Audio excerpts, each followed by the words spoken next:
안녕하세요. 인실리코입니다. 이번 영상에서는 다음 논문과 같이 카본 나노튜브, CNT의 폴리머가 감긴 형태의 구조를 만들어 보면서 머티리얼스 스튜디오 내에 포함된 각종 비주얼라이저 툴 기능에 대해 익혀볼 예정입니다. CNT 구조를 만드는 것, 폴리머 구조를 만드는 것, 그리고 이 두 구조를 정렬하여 포개는 작업이 다소 복잡할 수는 있지만 머티리얼스 스튜디오의 비주얼라이저를 이용하면 좀 더 쉽고 간단히 생성하는 것이 가능합니다. 대략적인 순서로는 먼저 폴리머를 생성시키고 생성된 구조의 길이와 홀의 크기를 조정한 후에 카본 나노튜브를 만들고 이 두 구조를 포개어 최종적으로 완성할 예정입니다. 먼저 동그랗게 말려있는 형태의 폴리머를 생성해 보도록 하겠습니다. 1개 또는 2개 이상의 리핀 유닛을 가지는 폴리머를 그리려면 사용자가 긴 구조를 반복해서 그려야 하는데요. 머티리얼스 스튜디오 내에 빌드 폴리머 툴을 이용하면 몇 번의 클릭과 간단한 설정으로도 아주 긴 폴리머도 짧은 시간에 생성할 수가 있습니다. 머티리얼스 스튜디오 상단에 있는 빌드의 빌드 폴리머, 호모 폴리머 창을 열어줍니다. 머티리얼스 스튜디오를 설치할 때 연구자가 자주 사용할 법한 구조들이 라이브러리에 미리 내장이 되어 있는데요. 논문에서 사용되었던 메틸 아크릴레이트 역시 라이브러리에 내장되어 있습니다. 만약 라이브러리 내에 내가 원하는 폴리머 리핀 유닛 구조가 없다면 유저가 직접 스케치하여 리핀 유닛을 정의할 수 있습니다. 이 내용에 대한 자세한 사항은 머티리얼스 스튜디오 온라인 헬프 내 유징 더 폴리머 빌더 내용을 참고 부탁드립니다.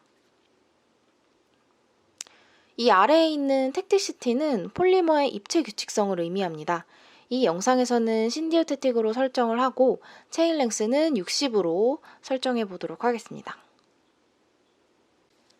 다음에 있는 어드밴스 탭에서는 오리엔테이션, 이니시에이터, 터미네이터를 선택할 수가 있는데 이 옵션들을 통해 폴리머의 시작과 끝부분에 작용기를 붙일 수 있습니다. 이 아래 토션에서 각도를 설정할 수 있는데 이 값에 따라 폴리머가 일직선 형태가 될 수도 동그랗게 감긴 형태가 될 수도 있습니다. 이 영상에서는 160도로 설정하고 빌드하도록 하겠습니다. 생성된 구조를 컨트롤 A로 전체 선택하면 얼라인 온투 뷰 툴이 활성화됩니다.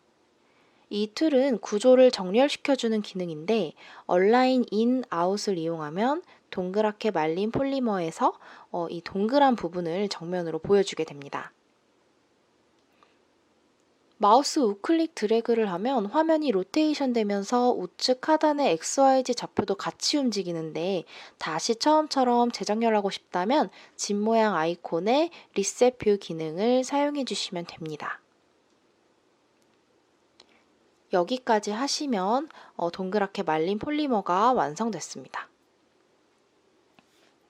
다음은 생성된 폴리머에 대해서 전체 사슬의 길이를 느리거나 줄이고 홀의 직경을 변화시키는 방법에 대해서 알아봅니다. 생성된 폴리머 구조 파일을 열어서 PBC 셀 안으로 넣어줍니다.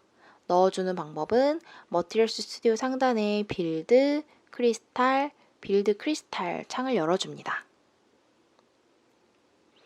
이때 생성할 셀의 파라미터는 정확히 설정할 필요 없이 폴리머가 충분히 들어갈 정도의 크기로 설정해 주시면 됩니다. 따라서 이 영상에서는 A30, B30, C150으로 설정하겠습니다. 이후 센트로이드 기능을 이용해서 폴리머를 셀의 정 가운데에 위치하도록 이동시켜 주도록 하겠습니다. 폴리머를 드래그해서 선택한 후에 센트로이드 툴을 누르면 센트로이드 포인트가 생기고 이 점을 클릭해보면 좌측 하단에 Properties 탭에서 Fractional Coordination 좌표를 확인하실 수가 있습니다. 이 Fractional Coordination의 경우에는 셀이 있는 Periodic Boundary 컨디션에서만 적용되는 좌표계로 1.5로부터 각 레티스 축의 끝점을 1로 정의하게 됩니다. 따라서 0.5, 0.5, 0.5로 입력하면 폴리머가 셀의 정중앙에 위치하게 되는 것입니다. 우클릭 드래그 해보시면서 잘 이동되었는지 확인해 봅니다. 이후에 우클릭 레티스 파라미터 창을 통해서 ABC 축을 느리거나 줄이면 폴리머도 이 셀이 늘어나고 줄어드는 동일한 비율로 길이가 길어지거나 줄어들고 홀의 크기가 커지거나 작아지게 됩니다. 여기서 중요한 점은 어드밴스드 탭에 있는 Keep Fractional Coordinate 옵션이 체크되어 있어야 한다는 점입니다. 만약에 이 옵션이 체크가 해제가 되어 있다면 폴리머는 그대로 있고 이 셀의 사이즈만 변하게 됩니다. 여기까지 설정이 완료되었으면 다음으로는 CNT를 생성해 보도록 하겠습니다. CNT는 머티리얼스 스튜디오 상단에 마찬가지로 빌드 나노 클러스터, 싱글 월 나노 튜브를 이용해 생성할 수 있습니다.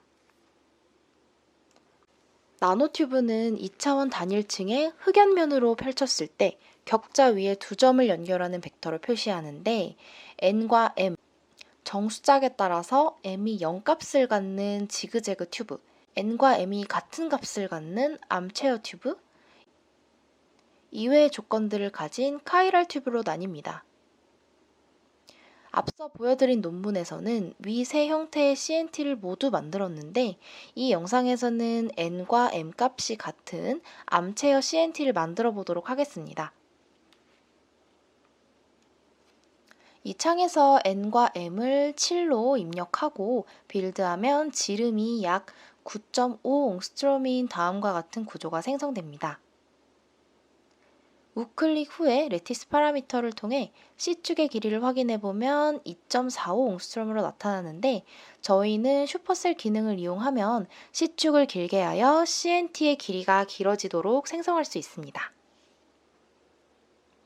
머티리얼스 스튜디오 상단에 빌드, 시메트리, 슈퍼셀에서 C축을 70으로 설정해 주시고요. 그 다음 빌드 해보겠습니다. 이후에는 빌드, 시메트리, 논피리오딕 슈퍼스트럭처를 통해서 이 PBC 환경을 제거해 줄 수가 있습니다. 마찬가지로 폴리머에서 했던 정렬과 동일하게 컨트롤 A로 전체 선택한 후 얼라인 인 아웃으로 구멍이 있는 부분이 정면으로 오도록 구조를 정렬하고 센트로이드 2를 통해 센트로이드 XYZ 코디네이션을 0,0,0으로 설정합니다. 지금의 시스템에서는 PBC 환경이 아니기 때문에 렉셔널, 카테시안 코디네이션이 나뉘어서 존재하지 않고 카테시안 XYZ 코디네이션 하나로만 나타낼 수 있습니다. 마지막으로 앞서 생성했던 폴리머를 복사 붙여넣기로 가져옵니다. 이후 폴리머의 센트로이드까지 0,0,0으로 설정해주면 CNT에 랩핑된 폴리머 구조가 완성됩니다. 영상에서 안내드린 툴 이외에도 머티리얼스 스튜디오 비주얼라이저에는 더 쉽고 편리한 모델링을 위해 다양한 기능의 툴이 내장되어 있으니 관련하여 추가로 관심 있으신 내용이 있으실 경우 언제든지 저희 인실리코로 문의 부탁드립니다.